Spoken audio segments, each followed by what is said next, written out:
দর্শক, কলকাতা হাইকোর্টের আইনজীবী ফিরদৌস শামীম যার বক্তব্য শুনে থাকেন, আমিও বেশ কয়েকবার ইন্টারভিউ করেছি, ভিডিও এবং অডিও, মানে ফোনে এবং ভিডিও কলে। ইদানিংকালে একটা বিষয় দেখছি সামনে এসছে এবং আমাকেও কেউ কেউ নক করেছেন যে জানেন কি হয়েছে। না, ফিরদৌস শামীমের বিরুদ্ধে অভিযোগ হয়েছে। মহিলারা সব নাকি অভিযোগ করছেন যে উনি চরিত্রহীন, এই করেছেন সেই করেছেন, এবং নাকি থানাতেও অভিযোগটা হয়েছে, এমনটাও বলা হচ্ছিল। তো আমি তারপর একটু নজর করতে শুরু করলাম, দেখলাম হ্যাঁ, সোশ্যাল মিডিয়াতে এই সব নিয়ে কিছু চর্চা হচ্ছে। তো আমি একটু যোগাযোগ করার চেষ্টা করেছিলাম, কিন্তু আমি যোগাযোগ করে উঠতে পারিনি। জানি না উনি কোনো আইনি প্রসেসে আছেন কিনা বা কিছু। কিন্তু দর্শক, এরই মধ্যে আমি একটা অন্য খবর পেলাম। আমাদেরই একজন কলিগ, মানে একসঙ্গে আমরা একই ফিল্ডে কাজ করি, ইউটিউবার, যাকে হয়তো আপনারা চেনেনও, রোজিনা রহমান, তার সঙ্গে একটা ঘটনা ঘটে গেছে এটাকে নিয়ে, মানে এই বিষয়কে নিয়ে। আমি অনলাইনে নেওয়ার চেষ্টা করছি রোজিনা রহমানকে। হ্যাঁ, পেয়েছি। রোজিনা, আমি যেটা শুনলাম, তোমাকে নিয়ে নাকি কী সব চর্চা হচ্ছে সোশ্যাল মিডিয়াতে। তোমাকে নাকি কেউ কেউ সব ফোন করেছেন, কল রেকর্ড করেছেন এবং সোশ্যাল মিডিয়াতে ভাইরালও করা হয়েছে। যেটা বলার চেষ্টা হয়েছে যে ফিরদৌস শামীমের বিরুদ্ধে এত সব অভিযোগ, তুমি কেন কোনো খবর করছে না, মানে এই টাইপের একটা দাবি, মানে কথা হয়েছে, আবার সেটাকে ভাইরালও করা হয়েছে। আমি সবার আগে একটা কথা বলে দিই, আমি তোমার ব্যাখ্যা নিশ্চয় নেব। আমি আজকে এখানে এসছি বা তোমাকে বসিয়েছি, তার মানে এই না যে ফিরদৌস শামীমকে আমি গার্ড করার জন্য বসেছি। আরামবাগ টিভির একটা ঘোষিত নীতি আছে, কোনো মহিলা যদি কোনো ব্যাপারে কারো বিরুদ্ধে অভিযোগটা করেন, আমি কিন্তু সবসময় প্রথমে তার বিষয়টাকে গুরুত্ব দিই। কারণ একজন মহিলা অভিযোগ করছেন, মহিলার উপরে নির্যাতন, সেটা আমরা কখনো বরদাস্ত করি না। আর এটাকে মানে পুরুষের কারো হয়ে সাফাই দেব মহিলাকে এ করে, মহিলার অভিযোগকে একেবারে উড়িয়ে দিয়ে, সেটা আমি কখনো করি না। যখনই কোনো মহিলা অভিযোগ করেছেন কারো বিরুদ্ধে, আমি প্রাথমিকভাবে তার বিষয়টাকেই গুরুত্ব দিয়ে থাকি। তো যেহেতু ফিরদৌস শামীমের বিরুদ্ধে এইসব অভিযোগ হচ্ছে, যারা অভিযোগ করেছেন, আমি তাদের বিষয়টাতেই এখনও নজর রাখছি। তারা যে অভিযোগটা করেছেন, আমি একবারও বলছি না, বলবো না যে ফিরদৌস শামীমকে ফাঁসানো হচ্ছে বা কিছু। কারণ আমি এইসব বিষয়ে খুব সেনসিটিভ, খুবই একটা সিদ্ধান্তে চলি। আগে মহিলাদের বয়ান কি তার ভিত্তি আছে, সেগুলো আসুক, নিশ্চয়ই তদন্ত হলে সব কিছু ধরা পড়বে। যদি ঘটনা ঘটে, নিশ্চয়ই তার ব্যবস্থা হবে আইন মোতাবেক। আর যদি মিথ্যা বা ফাঁসানো কেস হয়, তারও ব্যবস্থা হওয়াটা উচিত। মহিলাদের ব্যাপারে আমরা এতটাই সফট, তার মানে এই না যে যা খুশি করবেন, কারো বিরুদ্ধে যা খুশি অভিযোগ এনে দেবেন। বা তারও তো পরিবার আছে না, মানে পুরুষটির তার বাড়িতে মহিলা ওয়াইফ আছেন। সুতরাং যা খুশি অভিযোগ করে কাউকে করবেন, মেলাইন করবেন, সেটাও কিন্তু বরদাস্ত করা যাবে না। তবে যেহেতু এখনও আমরা ওই সিদ্ধান্তে আসতে পারছি না যে অভিযোগটা ফেক কি না, সেই জন্য এখন আমি ওইটা নিয়ে কিছু বলতে চাইও না। ফিরদৌস শামীমের বিরুদ্ধে অভিযোগ হয়েছে, তিনি তার আইনি প্রসেস নিশ্চয় করবেন। আইন কোন দিকে যায় দেখি, বিষয়টা কি উঠে আসে দেখি, বলার সময় তো তারপর অনেক থাকবে। কিন্তু আমি যেটা তোমাকে বলতে চাই যে আগে বলো তো, তোমার কি হয়েছে বিষয়টা? তোমাকে নাকি ফোন টোন করে সব ভাইরাল করা হচ্ছে, কি চাপটা দেওয়া হচ্ছে? মানে তুমি তো খবর করো, মানে কি খবর করতে হবে না করতে হবে সেটাও কি কেউ বলে দিচ্ছেন নাকি? কারা তারা? হ্যাঁ, শফিকুল দা, একটা জিনিস, ফিরদৌসদার বিরুদ্ধে এরকম অভিযোগ উঠেছে। তো সেইটা আমরা দেখছিলাম, পোস্ট হচ্ছিল বিভিন্ন জায়গায় যে আলিমুদ্দিনে অভিযোগটা জমা পড়েছে। তো আলিমুদ্দিন তো আর থানা না, থানায় যদি যাই তাহলে সেটা আমরা খবর করব। কাল থেকে শুনছি হেয়ার স্ট্রিট থানা, সঙ্গে সঙ্গে শুভেন্দু অধিকারী যে মন্তব্য করেছেন সেটা আমরা চালিয়েছি। কিন্তু একটা জিনিস আমি বলতে চাই, এই যে আমাকে ফোন করছে এই নাম্বার থেকে, তোমাকে দেখাচ্ছি আমি। আহ, যদিও আমার ট্রু কলার আছে বলে আমি নাম্বারটা ধরতে পেরেছি। তোমার নাম্বার দেখাতে, আমাদের নাম্বারটা বলে দাও, মুখে বলে হ্যাঁ, দাও। নাম্বারটা জয়দীপ মৈত্র, 9564938958। 12:17 ফোন করেছে, রাত 12:17 ফোন করেছে। ফোন করে আমাকে বলা হচ্ছে যে নাম্বারটা তুমি কেন নাম্বারটা নাম্বারটা আরেকবার বলো তো। নাম্বারটা তোমার স্ক্রিনে তুমি একটু দেখিয়ে দিও, দর্শকদের সুবিধা হবে। 9564938958। আমি দেখাচ্ছি না, তুমি তুমি বললে দর্শকরা নিশ্চয় শুনছেন। হ্যাঁ, কি হয়েছে হ্যাঁ, ব্যাপারটা একটু এই বলো। নাম্বার থেকে 12:17 ফোন করে বলছে ফিরদৌস শামীমের বিরুদ্ধে অভিযোগ। তখনও কিন্তু থানায় যায়নি যেদিন উনি ফোন করেছেন। আপনি কেন কোনো খবর করছেন না? আমি তখন বললাম এত রাতে কি আপনি এই কথাটা বলছেন? আর যদি আপনার কাছে ওই সপক্ষে কোনো ডকুমেন্ট থাকে বা অভিযোগকারিনীর কোনো বাইট থাকে সেগুলো আমাকে দিন, আমি অবশ্যই খবর করব। তখন আমাকে বলা হচ্ছে, আমি বললাম এত রাতে আপনি তো সকালেও ফোন করতে পারতেন। তখন বলছে কেন, আপনি সাংবাদিক, সবসময় অ্যাভেলেবেল থাকবেন, আমি নাগরিক, সবসময় ফোন করতে পারি। এইভাবে আমাকে বলা হচ্ছে, কেন খবর করবেন? আমি বলছি কোন খবরটা করব আর কোন খবরটা করব না, সেটা কি আমাদেরকে এখন মানে এই যে যারা গুটি কয়েক আছে তারা আমাদেরকে নির্ধারণ করে দেবে? আমি বলছি ফিরদৌস শামীমের লড়াইটা ছিল শাসকের বিরুদ্ধে নয়, আমাদের রাজ্যের একটা বড় দুর্নীতি, শিক্ষা, সেটাকে নিয়ে একটা বড় দুর্নীতি, তিনি আইনজীবী হিসেবে তার লড়াইটা দিয়েছিলেন। সেই দুর্নীতিতে যারা আপোস করেছে, যারা সেই দুর্নীতি করেছিল, তারা এখন ফিরদৌস শামীমের বিরুদ্ধে উঠে পড়ে লেগেছে। আমি বলছি ফিরদৌস শামীমের বিরুদ্ধে যে অভিযোগ তাকে আমি ডিফেন্স করতে আসিনি, কিন্তু ফিরদৌস শামীমের যে লড়াইটা ছিল সেই লড়াইটাকে তো আমরা ভুলে যেতে পারিনি। তার মানে যে চাকরি চুরি হয়নি সেটা তো আমরা বলবো না, তাকে ব্যক্তিগতভাবে বলা হচ্ছে, কিন্তু চাকরি চুরি হয়নি, আমাদের রাজ্যে শিক্ষা দুর্নীতি হয়নি। ফিরদৌস শামীমকে অভিযুক্ত করে তার মানে তো এটা ডিফেন্স করা যায় না শফিকুল দা। আমি যে খবরগুলো ফিরদৌস শামীমের করেছি, ফিরদৌস শামীমের ব্যক্তিগত স্তরে কি কোনো খবর করেছি? আমি করেছি কি খবর, যে কি হয়েছে আজকে ডিএ মামলায়, কি হয়েছে আজকে শিক্ষা নিয়ে, কি হয়েছে আজকে, সেটা বিভিন্ন বক্তার বক্তব্য তুলে ধরি। তার মানে তার বিরুদ্ধে যদি কোনো মহিলা অ্যালিগেশন আনে সেই খবরটা আমাকে সঙ্গে সঙ্গে ধরতে হবে, তার আইনি পরিভাষা কি আছে তা আমাকে তো সেগুলো সব মেনটেন করে খবর করতে হবে। না কেউ আমাকে ফোন করে রাত 12:17 বলবেন যে আপনি কেন খবরটা করছেন না। আর একজন মহিলাও ফোন করেছিলেন, তাকে আমি চ্যাটে কিছু কথা লিখেছিলাম, সেই চ্যাটটা টোটালি ভাইরাল করে দেওয়া হয়েছে, আমার মানে পার্সোনাল চ্যাটটা, যে আমি বলেছিলাম অভিযোগকারিনীর নাম্বার দিন, আমি তার বাইট করতে চাই, তার সঙ্গে কথা বলতে চাই, আমি সমস্ত কিছু বলেছিলাম শফিকুল দা। তো সেইগুলো টোটালি ভাইরাল করে দেওয়া হয়েছে। তো একটা জিনিস আমি তুমি দেখবে সম্প্রতি একটা শ্রমিক অধিকারী বলে ইউটিউবারের খবর সামনে এসেছিল, তার বাবার যেমন আমি বাইট করেছি, তেমন অভিযোগকারিনী যা যা অভিযোগ করেছে সেটাও তুলে ধরেছি, দুতরফেই তুলে ধরেছি।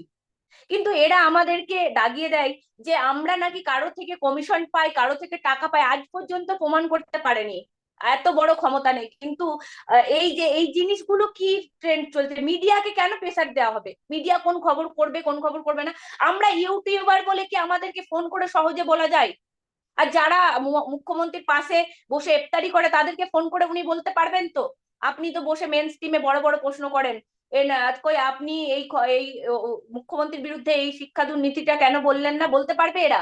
আমরা ইউটিউবার বলে। না, তার মানে তোমাকে এই ফোন নম্বরে ফোন করে মানে জ্ঞান দেওয়ার চেষ্টা হচ্ছিল, কেন কেন খবরটা করছেন না, কেন আমি দর্শক, আমি শ্রোতা, আমি তাই বলছি, মানে এই টাইপের একটা চাপ দেওয়া, মানে মানে স্বামীর একদম। বিরুদ্ধে এই মহিলা ঘটিত কেসটাকে বিরাট করে ফলো করে প্রচার করতে হবে, এটা হচ্ছে তাদের উদ্দেশ্য। কেন করছি না, যেহেতু তুমি ফিরদৌস শামীমকে বিভিন্ন দুর্নীতিকাণ্ডে প্রশ্ন করেছো, ইন্টারভিউ করতে যাও, তো সেই জন্যে তোমাকে দিয়ে ওই খবরটা শুনতে চাইছেন আর কি ওনারা। মানে তুমি করো বিষয়টা, শামীমের মেলাইনটা হবে বেশি, মানে এই টাইপের একটা আবদার বা দাবি, বা তুমি কেন করছো না সেজন্য তোমাকেও কার্যত একটা ট্যাগ করে দেওয়ার চেষ্টা, যে এটাকে তুমি আপোস করছো, এই টাইপের, তাই তো? এবার আবার আমার ওই রাতের ওইটুকু কল রেকর্ডিংটাকে নিয়ে ভাইরাল করে দিয়েছে। মানে ওইটুকু কথা কি এমন কথা ছিল? এরা তো মানে কি, আমি একটা জিনিস বুঝি না, এদের বাড়িতে কোনো মহিলা আছে? এদের আছে তো কেউ বাড়িতে, মহিলা বলে কেউ আছে তো নিশ্চয়ই। আমি আমার খুব শফিকুলদা কৌতূহল। এরা বলছে, আমার এরা আমার না না একটা জিনিস শফিকুলদা বলতে চাই, এরা এখানেই একটা ডিফেন্স সাজাবে। রোজিনা যখন মুখ্যমন্ত্রীকে আক্রমণ করে, মমতা বন্দ্যোপাধ্যায়কে আক্রমণ করে, মমতা বন্দ্যোপাধ্যায় মুখ্যমন্ত্রী তাই আক্রমণ হয়, ওই চেয়ারটাই যে থাকবে সে আক্রমণের মুখে পড়বে। যখন মমতা বন্দ্যোপাধ্যায় যেদিন শুধুমাত্র নেত্রী হয়ে যাবেন, কোনো সরকারি পদে থাকবেন না, তারপর থেকে যদি আমরা কোনো রকম আক্রমণ করে থাকি, তারপর আমাদের বিরুদ্ধে কথা বলবে। উনি ওই প্রশাসনিক পদটায় বসে আছেন, তাই এই রাজ্যের যা কিছু হবে তার দায় এবং দায়িত্ব মুখ্যমন্ত্রী, সেজন্যই আমরা তাকে আক্রমণ করি। মমতা বন্দ্যোপাধ্যায় যেদিন ওই চেয়ার থেকে সরে যাবে সেদিন তাকে মহিলা সহানুভূতি সমস্ত কিছু থাকবে আমাদের। না না, তার মানে কি যারা এই এই কথাগুলো বলছেন তারা কি সব ওই মমতাপন্থী মনে হচ্ছে? একদম। তুমি কি ভাবছো? ওকে, তারা আমি আমি গুছিয়ে আমি নেমে যেটা পড়তে জানতে পারে। চাই, আমি বুঝেছি, শোনো, আমি যেটা জানতে চাই সেটা হচ্ছে যে এই যে কি জয়দীপ মৈত্র যেটা তুমি পাঠিয়েছো দেখতে পাচ্ছি। একদম। আর আর যে যে ভদ্র মহিলা আমার চ্যাটটা ভাইরাল করেছে তার নাম্বারটা আমি বলছি তোমায়। থাক থাক থাক, এইট ওই ওই না, সিক্স ওই নাম্বারটা বলতে হবে না, ছাড়ো, যেহেতু মহিলা আমরা মিনিমাম সম্মান দিয়ে থাকতে চাই, কিন্তু তিনি মহিলারা আমি সম্মানের। রোজা রোজা করেছি শফিকুলদা, রোজা করেছি, ইফতার করছি। বলছে রোজা কি আর ভারতবর্ষের কেউ করেনি? তুমি একা রোজা করেছো?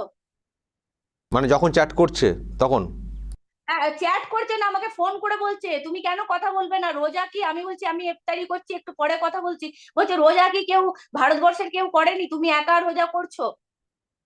ওকে, মহিলার নাম্বারটা তুমি রাখো এখন, পরে আবার দরকার হলে পাবলিক চাইলে দেবে।